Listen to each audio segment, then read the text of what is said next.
Dr. Derald Wing Sue coined the terms agent and target identities.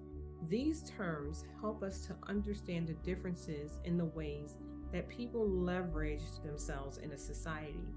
In addition, I love these terms because they take polarizing words off of the table and they help us to focus on our socializations, similar to what Bobby Harrell was helping us to do in the cycle of socialization. Let's look at the first term, agent. Dominant agent groups are considered the norm in a society. They set the rules, and they have the most social power and leverage. Our second term is target.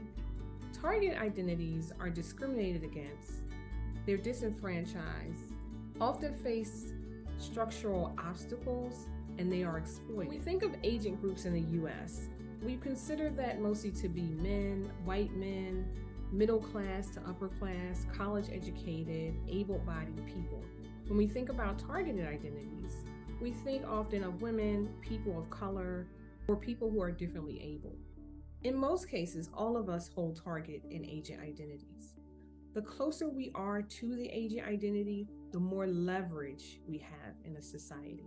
For example, an African American woman like myself can be a target identity. However, many of my agent identities stand out as well.